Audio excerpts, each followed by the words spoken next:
Good morning friends, मैं निरंजन कुमार अपने YouTube channel cons with Nero में आपका स्वागत करता हूं। तो मैं आपको मैथ पढ़ा रहा था, जिसमें ज्योमेट्री चैप्टर से मैंने शुरुआत करा था और इसमें कुछ टॉपिक मैंने कवर कर लिया था हम लोगों ने। केंद्र त्रिभुज में 4 टाइप के केंद्र होते हैं: इन सेंटर, ग्रेविटी सेंटर, सरकम सेंटर और ऑर्थो सेंटर। तो इन सेंटर अंतः केंद्र और ग्रेविटी सेंटर गुरुत्व केंद्र हम लोगों ने पढ़ लिया था। तो अगला सेंटर अर्थात केंद्र, सरकम सेंटर, बाह्य केंद्र की हम लोग आज शुरुआत करेंगे। तो चलिए शुरुआत करते हैं।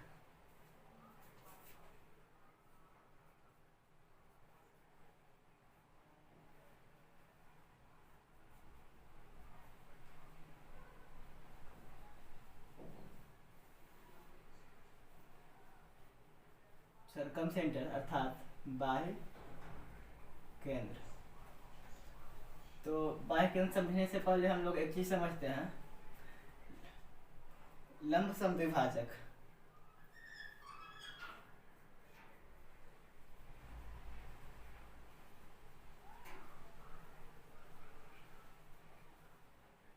तो लंब परपेंडिकुलर, मैंने आपको बताया था हम लोग दोनों लैंग्वेज में चलेंगे ताकि हिंदी मीडियम और इंग्लिश मीडियम की किसी भी स्टूडेंट को कोई प्रॉब्लम ना हो। तो परपेंडिकुलर और समद्विभाजक मीन्स बाइसेक्टर।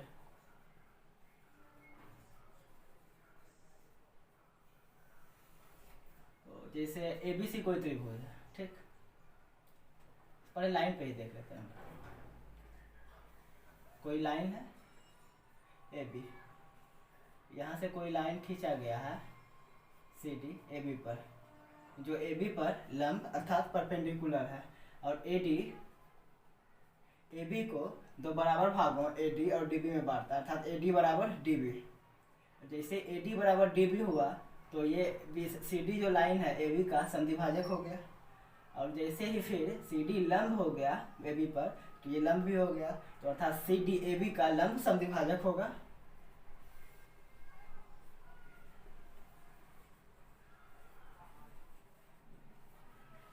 परपेंडिकुलर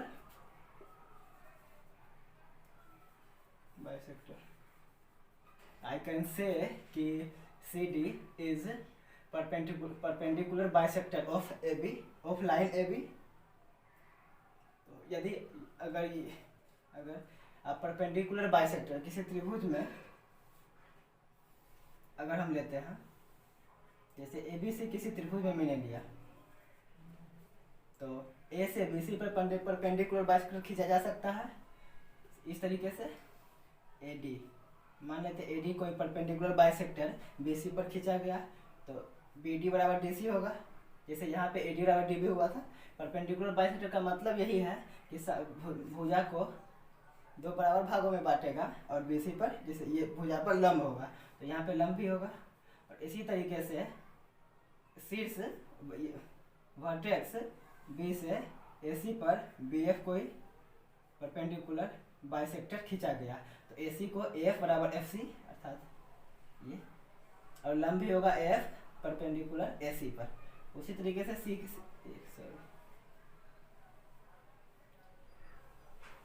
से भी हम लोग खींच सकते हैं डी, यहाँ एफ ई नाम देते हैं यहाँ पे एफ।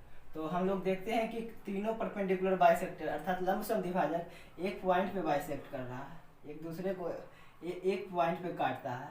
तो इसका हम लोग नाम एस देते हैं, चलिए एस नाम देते हैं।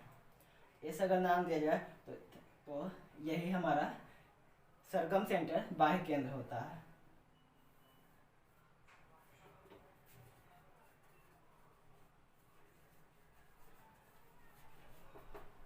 सरकम सेंटर बाह्य केंद्र। तो आपको क्या पता चला इससे, सरकम सेंटर बाह्य केंद्र किसको कहते हैं? तो किसी त्रिभुज में तीनों वर्टेक्स अर्थात शीर्ष से सामने की भुजा पर खींचे गए लंब समद्विभाजक जिस बिंदु पर मिलते हैं उसे बाह्य केंद्र अर्थात सरकम सेंटर कहते हैं। एक बार फिर से सुनिएगा कि किसी भी त्रिभुज में तीनों शीर्ष अर्थात वर्टेक्स ए बी और सी, किसी भी त्रिभुज में तीनों शीर्ष से उसके सम्मुख भुजा अर्थात सामने की भुजा पर खींचे गए लंब समद्विभाजक जिस बिंदु पर मिलते हैं उसे सर्कम सेंटर या बाह्य केंद्र कहते हैं। तो एक चीज और यहाँ पे देखते हैं हम लोग, तो यहाँ ए बी सी कोई ट्राइंगल है,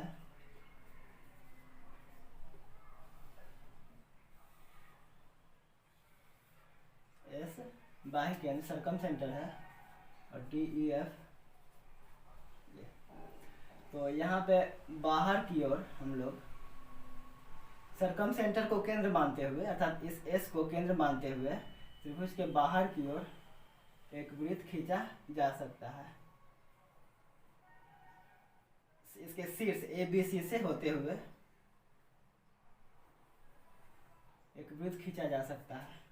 तो इसको देखने से क्या लग रहा है, ए एस बी और सी एस त्रिभुज की त्रिज्या है, नहीं लग रहा है ना। तो त्रिभुज की त्रिज्या है अर्थात ए एस बराबर बी एस बराबर एस सी बराबर आर। इसको कैपिटल आर से इंडिकेट करते हैं। इन सेंटर में हम लोगों ने स्मॉल आर से इंडिकेट किया था, यहाँ पे कैपिटल आर से इंडिकेट करते हैं। ओके, अर्थात A S R B S B R S C B R. इसको हम लोग एक दूसरे तरीके से भी प्रूव करते हैं कि ये बराबर कैसे होता है।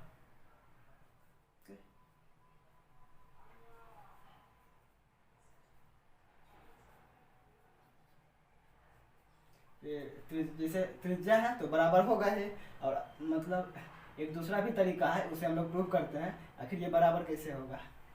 तो आप लोग पहले इसको लिख सकते हैं, पाउस करके स्क्रीनशॉट ले लीजिए ताकि बाद में लिख सकें। आप लोग लिखते चलेंगे तो ज़्यादा सही रहेगा, आपके लिए रिविजन करने में आसानी होगा आप लोग। चलिए, उम्मीद करते हैं आप लोगों ने लिख लिया होगा।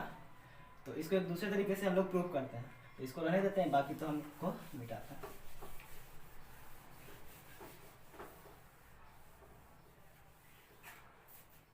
इसे हम लोग ऐसे ही रखते हैं। अब यहाँ से देखते हैं, मान लेते हैं कोई लाइन ए बी है जिस पर सी बिंदु से सी डी लंब समद्विभाजक लाइन खींचा गया है, जो ये लंब है और समद्विभाजक भी है, ठीक। और यहाँ से ए सी और बी सी को अगर मिला देते हैं तो यहाँ से त्रिभुज ए सी डी एक त्रिभुज है, ए सी डी और त्रिभुज सी डी बी में, इस दोनों छोटे त्रिभुज में ए डी बराबर बी डी बराबर है, क्योंकि लंब समद्विभाजक है तो यहाँ पे लंब है या ये बराबर है, ए डी बराबर बी डी। और सी डी तो दोनों में उभयनिष्ठ है, मीन्स उभयनिष्ठ मीन्स दोनों में है, तो सी डी बराबर सी डी। और 90 डिग्री है तो ये कोण बराबर ये कोण बराबर है कोण ए डी सी बराबर कोण सी D B.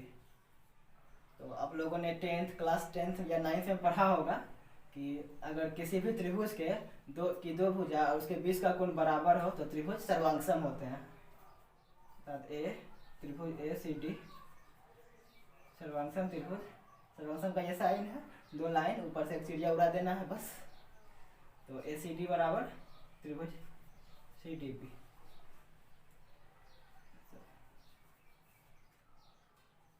B D C. तो जैसे ही त्रिभुज सर्वांगसम होता है उसके तीनों भुजा तीनों कोण आपस में बराबर हो जाते हैं। तो ए सी बराबर बी सी भी हो जाएगा। अब आप लोगों को समझ में आ गया होगा। जैसे इसी तरीके से हम लोगों ने यहाँ पे बी एस बराबर एस सी, इसी तरीके से बी एस बराबर एस सी होगा एस सी। और इसी तरीके से अगर ये त्रिभुज ले लिया जाए ए एस सी में, ए अब ध्यान दीजिएगा बी एस सी के अनुसार ये बी एस बराबर एस सी। अब त्रिभुज ए एस सी ले लिया जाए तो ए एस बराबर एस सी और त्रिभुज ए एस बी ले लिया जाए, ये त्रिभुज, ये त्रिभुज, तो ए एस बराबर बी एस, और ये बराबर ये बराबर ये, और ये बराबर ये, अर्थात तीनों लाइन एक दूसरे के बराबर होंगे। ए एस बराबर बी एस बराबर एस सी, और तीनों लाइन बराबर, अर्थात यहाँ से एक वृत्त खींचा जा सकता है इसको केंद्र मान के, और ए एस बी एस और एस सी उस वृत्त की त्रिज्या होगी। इस तरीके से एस एक सरकम सेंटर है जिसको केंद्र मानकर त्रिभुज के चारों तरफ से बाहर से वृत्त खींचा जा सकता है। अब हम लोग आगे चलते हैं, आप लोग इसको लिख लीजिए।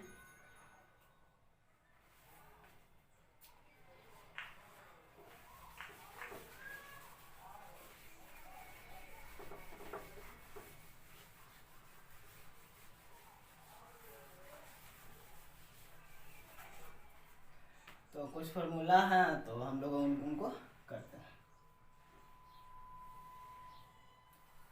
इन सब पे फॉर्मूला से एग्जाम में डायरेक्ट क्वेश्चंस पूछे जाते हैं। मान लेते हैं एबीसी कोई त्रिभुज है, यहाँ से सरकम सेंटर परपेंडिकुलर बाइसेक्टर खींचते हैं, एडी बीई और सी एफ है, इसको हम लोग एस नाम देते हैं। तो चलिए अब एग्जाम्स में जैसे इन सेंटर में हम लोगों ने पढ़ा था, यहाँ के कोण पूछे जाते हैं, कोण जैसे आई यहाँ पे इंडिकेट करते थे हम लोगों ने, तो बी आई सी पूछा जाता था। अब यहाँ पे ये एंगल पूछा जाता है, तो कैसे निकालते हैं इसको? एंगल बी एस सी बराबर 2 कोण ए होता है। बी एस सी कोण जो है हमेशा ए का दोगुना होता है। तो आप लोगों के मन में अभी विचार आया होगा कि ये आया कैसे, तो चलिए देखते हैं। ए एस बराबर बी एस होता है, त्रिज्या है, सरकम सेंटर है, त्रिज्या ये सरकम सेंटर, बाहर एक सर्कल बाह्य वृत्त खींचा जा सकता है यहाँ से, तो ए एस बी एस और एस सी त्रिज्या होता है। मैंने आप लोग को अभी तुरंत प्रूव किया था। तो अगर ये कोण एक्स है, ये ऊपर का कोण भी एक्स हो जाएगा, होगा क्या? नहीं होगा ना। तो चलिए एक्स एक्स। उसी तरीके से अगर ये कोण हम लोग वाई मानते हैं इस कोण को, तो ये कोण भी वाई। और अब त्रिभुज ए बी एस में देखिए आप लोग, ए बी एस में अलग से बना के दिखाता हूँ।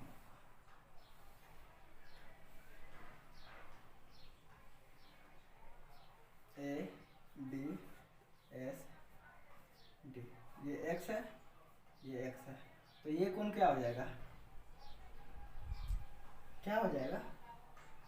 X x. तो बाह्य कोण हमेशा उसके सम्मुख अंतः कोणों के योग का योग होता है, मैंने आपको पढ़ाया था। तो एक्स एक्स, तो ये 2x, तो ये कितना हो जाएगा? 2x। उसी तरीके से इस साइड का ट्रायंगल ए एस सी के अनुसार ये बाह्य कोण है, तो ये भी 2y हो जाएगा। अब आप लोग को दिखने में लग रहा होगा कि ए डी कोण बी एस सी का आधा, अर्थात बी एस सी ए का दोगुना है। बी एस सी कितना है? x प्लस वाई, ये 2 गुना एक्स प्लस वाई दोगुना है। तो कोण बी एस सी बराबर कितना है? 2x प्लस 2y, अर्थात 2 गुना एक्स प्लस 2, यहाँ से कॉमन ले लेते हैं, और 2x का x प्लस वाई बराबर कितना है? a। 2 कोण यहाँ से आपका, चीज़ों को एकदम समझा करो, आपको एकदम कॉन्सेप्ट जब क्लियर होगा तो कॉन्फिडेंट हो जाओगे आप लोग, आपका कॉन्फिडेंस खुद ब खुद बढ़ जाएगा। तो अब जैसे बी एस सी बराबर मैंने 2 कोण ए लिखा, उसी तरीके से कोण सी एस ए, यानी ये कोण बी का दोगुना होगा, इसके सामने ऊपर का कोण, तो कोण बी एस सी बराबर 2 कोण ए। ठीक उसी प्रकार कोण ए एस सी बराबर 2 कोण बी, ए एस सी ये कोण बराबर इस कोण के बराबर पूरा कोण। उसी तरीके से फिर ए एस बी ये कोण ए एस बी बराबर 2 कोण सी, अच्छे से लिखना, कोण सी, ये कोण सी के का दोगुना होगा, समझ में आया? तो इसको आप लोग लिखो, फिर आगे हम लोग चलते हैं।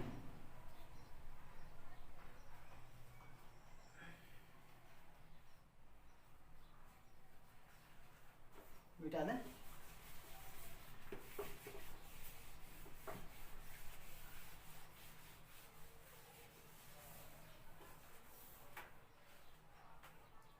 अब जैसे हम लोगों ने इन सेंटर में इन रेडियस अर्थात अंतः केंद्र में अंतः त्रिज्या का मान पढ़ा था, उसी तरीके से बाह्य केंद्र में बाह्य त्रिज्या का मान पढ़ते हैं, कैसे फाइंड आउट किया जाता है।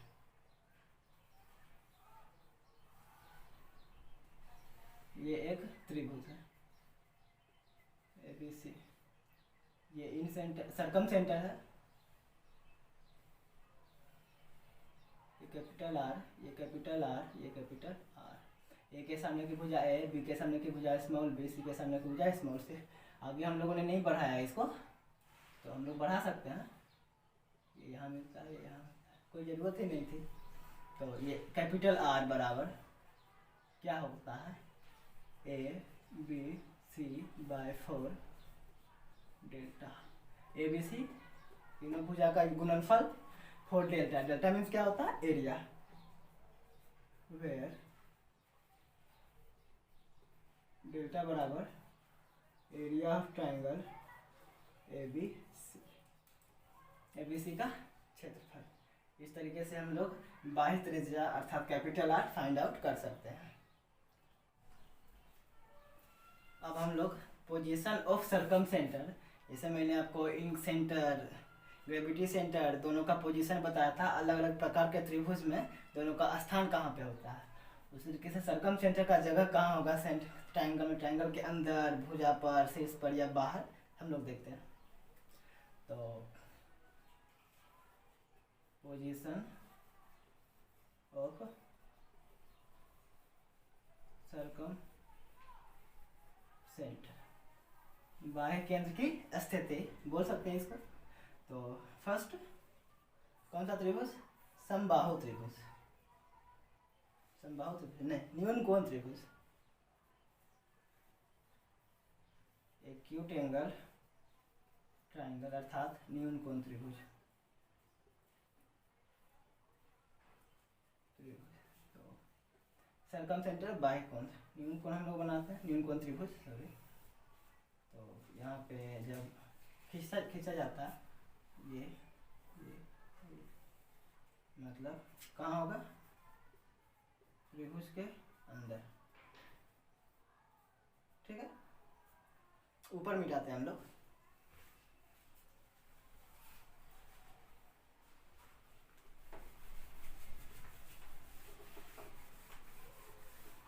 आप लोग खुद त्रिभुज बना के खींच सकते हैं, इसमें कोई बहुत बड़ी बात नहीं है।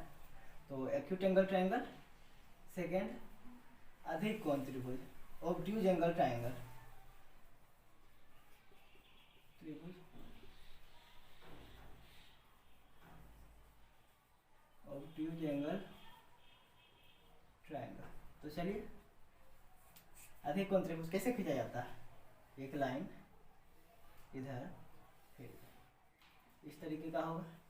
अधिक कोण त्रिभुज मतलब 90 डिग्री से ज़्यादा कोई भी एक कोण हो जाएगा तो अधिक कोण त्रिभुज हो जाएगा। 90 डिग्री से ज़्यादा है तो यहाँ से अगर खींचा जाए, जैसे यहाँ वर्चुअली मिलाना पड़ता है, क्योंकि यहाँ से अगर यहाँ खींचा जाए तो ये कभी 90 डिग्री बना ही नहीं सकता। यहाँ से सीधा आएगा तो 90 डिग्री बनाएगा, उस तरीके से यहाँ भी मिलेगा।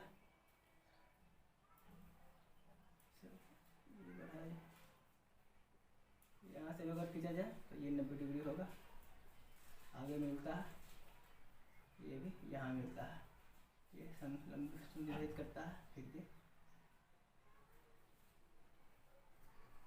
तो ये यहाँ बनता है अर्थात त्रिभुज के बाहर। ओके, अधिक कोण त्रिभुज में बस पोजीशन पूछा जाता है, जैसे अधिक कोण त्रिभुज में सरकम सेंटर बाह्य केंद्र की स्थिति क्या होती है। ऑप्शन में त्रिभुज के अंदर, त्रिभुज के बाहर, उस भुजा के शीर्ष पर, साइड्स पर, इस तरीके से ऑप्शन होता है। तो त्रिभुज के बाहर। अब बचा तीसरा त्रिभुज हम लोगों का समकोण त्रिभुज, इसको थोड़ा सा डिटेल में पढ़ते हैं। तो इसको आप लोग लिखिए,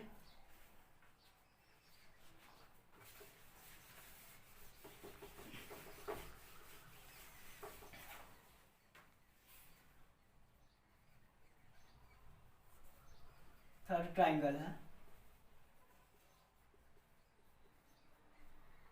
समकोण त्रिभुज मतलब राइट एंगल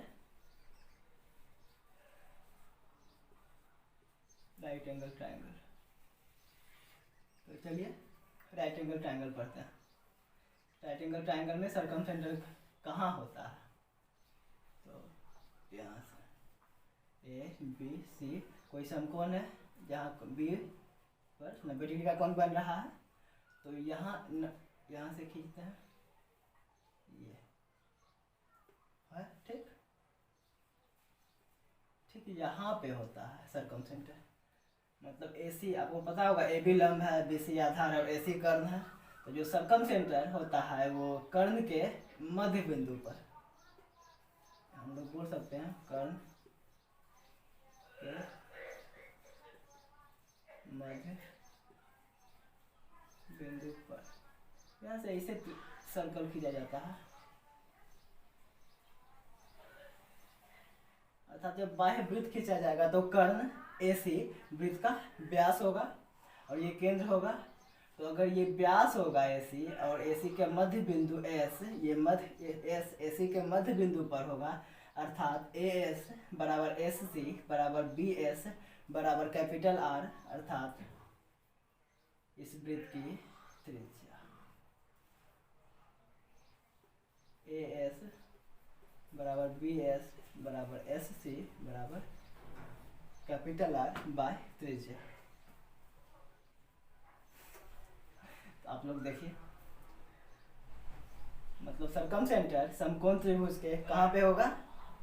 कर्ण के मध्य बिंदु पे, हमेशा कर्ण के मध्य बिंदु पे होगा।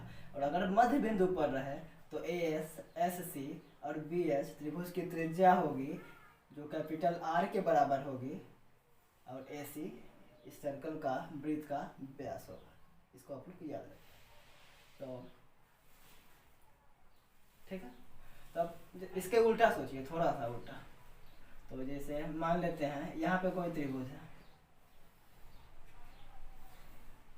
कोई भी त्रिभुज, मालूम नहीं है कि समकोण है कि क्या है, इस तरीके से बनाते हैं। चलिए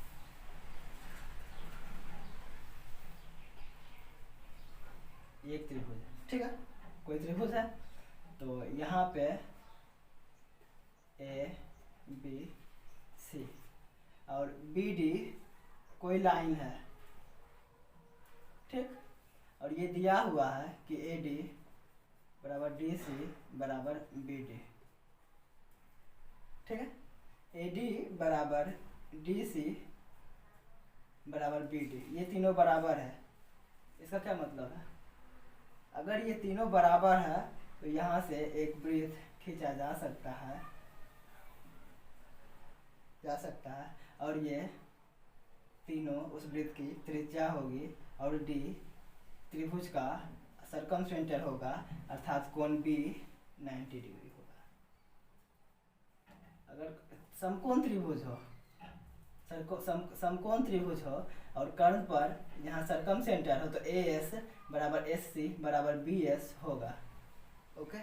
और अगर इसका उल्टा दिया हुआ है, हम लोग उल्टा सोच नहीं पाते हैं, अब क्वेश्चन उल्टा पूछा जाता है, तो थोड़ा सा उल्टा सोचिए आप लोग। अगर AD बराबर DC बराबर BDO हो, ठीक, B से, शीर्ष B से इसके सम्मुख भुजा AC पर कोई लाइन खींचा जाए जो इस प्रकार हो, AD बराबर DC बराबर BD, तो कोण B का मान पूछा जाए तो ये कोण B 90 डिग्री होगा। समझ में आया? इसको आप लोग लिखिए।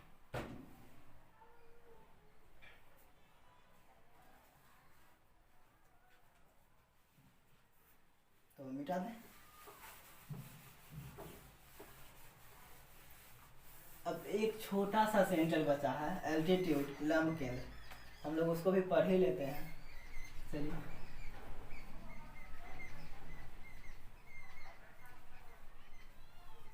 एल्टीट्यूड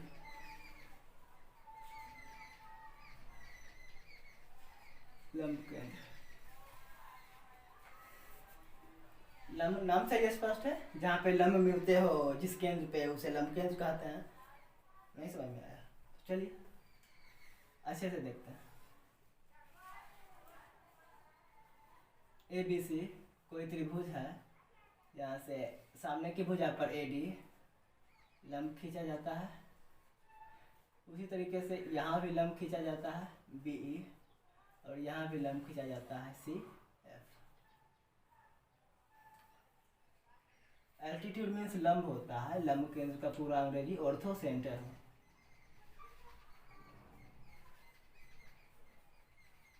ऑर्थो सेंटर, इसको ऑर्थो सेंटर, तो इसको O से डिनोट करते हैं, ये क्या हो जाएगा, लंब केंद्र। तो लंब केंद्र के बारे में हम लोग क्या कह सकते हैं, त्रिभुज के शीर्ष से उसके सम्मुख भुजा पर खींचे गए लंब जिस पॉइंट पर मिलते हैं उसे हम लोग लंब केंद्र कहते हैं। तीनों लंब जिस बिंदु पर मिलेंगे उसको लंब केंद्र अर्थात ऑर्थो सेंटर कहते हैं। तो थोड़ा सा आगे चलते हैं, इससे एक फॉर्मूला जो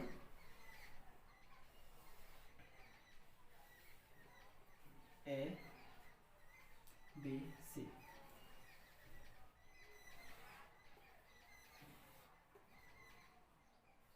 DEF, ये लंब, ये लंब, ये, ठीक है। इसको O से डिनोट करते हैं। तो सभी सेंटर में हम लोग पढ़ रहे थे इस कोण का मान क्या होगा, क्या कोण BOC बराबर कोण, यहाँ होता है 180 माइनस कोण A।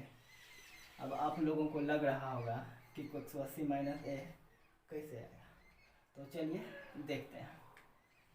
हम लोग ये एक चतुर्भुज है AF, FO, OE और EA, 4 भुजाओं से बना हुआ एक चतुर्भुज है। तो आप लोग को पता होगा कि चतुर्भुज के चारों कोणों का योगफल 360 डिग्री होता है, और अगर नहीं पता है तो आगे हम लोग चतुर्भुज में पढ़ेंगे, तब तक के लिए आप लोग इसको याद रखिए। तो कोण A पूरा ये कोण A प्लस कोण ये कोण ये कोण ये कोण, अच्छे से देखिए, चलिए ये 90 ये 90 ये और ये कोण पूरा 360 डिग्री होगा। कोण A, कोण ये F, ये कोण और ये कोण 360 डिग्री, और ये 90 180 हो गया। तो बाकी दोनों जो बचा 360 माइनस 180 अर्थात 180 डिग्री होगा। कोण A प्लस कोण FOE बराबर 180 डिग्री। समझ में आया ना? एक बार फिर से देखिए, चलिए फिर से समझाते हैं, पहले इसको समझिए बहुत अच्छे से। 180 डिग्री, और आप लोगों को मैंने बताया था कि शीर्षाभिमुख कोण अगर दो साइड्स, दो लाइन आपस में बाइसेक्ट करे तो शीर्षाभिमुख ये कोण आपस में बराबर होते हैं। कोण, तो ये लाइन और ये लाइन बाइसेक्ट कर रहा है, तो कोण FOE बराबर कोण BOC। तो कोण A प्लस कोण FOE के जगह पर कोण BOC लिखा जा सकता है। अब कोण A बराबर कोण BOC 180 माइनस कोण है, यही मैंने बताया था। आया? तो एक बार इसको, इस लाइन को फिर से देखते हैं। कोण A प्लस कोण AFOE एक चतुर्भुज है जिसके चारों कोणों का योगफल कितना होगा 360 डिग्री। तो ये 90 180 डिग्री, बाकी बचा कोण 180 डिग्री बचेगा। 360 माइनस 180 बराबर 180। तो कोण A प्लस कोण FOE बराबर 180 डिग्री। तो जैसे ये लिखे हैं उसी तरीके से हम लोग AOC लिखा जा सकता है बराबर AOC, इसके ऊपर का कोण 180 माइनस कोण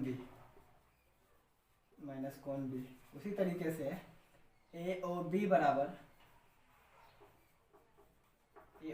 क्या होगा 180 माइनस कोण C। तो लंब कोण का फॉर्मूला हम लोग पढ़ लिए।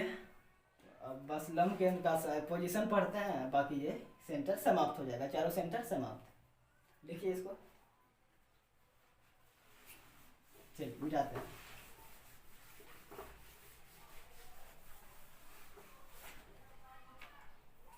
अब क्या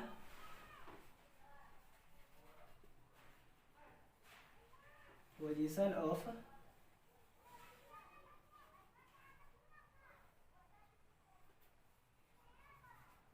ऑर्थो सेंटर। सबसे पहले न्यून कोण त्रिभुज में त्रिभुज अर्थात एक्यूट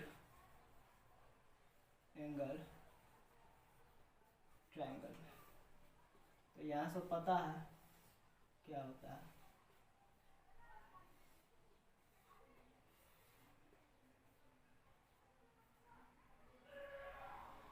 अरे ये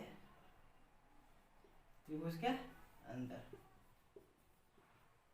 ये त्रिभुज का साइन है, त्रिभुज के अंदर। हाँ, अब अधिक कोण त्रिभुज में अधिक कोण अर्थात ऑब्ट्यूज एंगल ट्रायंगल, तो इस तरीके से इसको वर्चुअली बढ़ाते हैं हम लोग आगे।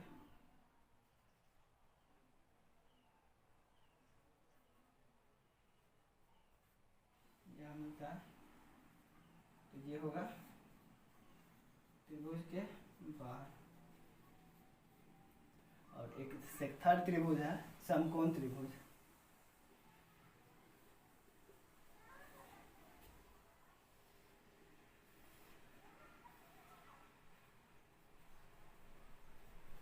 इसको आप लोग ध्यान रखिएगा थोड़ा सा, इसको आप लोग ध्यान रखिए, इसमें इससे क्वेश्चन पूछे जाते हैं। तो ए बी से जो ए से शीर्ष से जो बी सी पर लंब डाला गया वो यहाँ मिल रहा है, उस तरह सी शीर्ष से ए बी पर लंब डाला गया वो भी यहीं मिल रहा है। और इसको अगर वर्चुअली यहाँ से मिलाया जाए, ये लंब डाले तो ये मिल तो यहाँ पे रहा है। तो समकोण त्रिभुज में ऑर्थो सेंटर कहाँ होता है? समकोण समकोण के शीर्ष पर, समकोण 90 डिग्री जहाँ बनता है समकोण उसके शीर्ष पर, समकोण के शीर्ष पर या समकोण पर हम लोग बोलते हैं, इसको आप लोग ध्यान रखें। तो आज के लिए इतना ही, आज आपका चारों सेंटर समाप्त होता है। तो मिलते हैं अगले वीडियो में। तो हम लोग सर्वांग समता या फिर समरूपता कोई भी एक चैप्टर पढ़ लेंगे, उसे शुरू कर लेते हैं। तो मैं आपको जितना भी कुछ बताता हूँ आप लोग एक नोट्स बनाया करो, जिससे मुझे मालूम है आप लोग वीडियो को फास्ट करके रिवीजन कर लेते हो, काफ़ी टाइम बचता है। लेकिन अगर लिखा हुआ होगा आपके पास तो ज़्यादा टाइम बचेगा, रिवीजन करने में आसानी होगी। अभी हाल ही में एग्ज़ाम्स भी है, LDC के, CGL के, NTPC चल ही रहा है, तो आप लोग अच्छे से पढ़ो। तब तक के लिए बाय।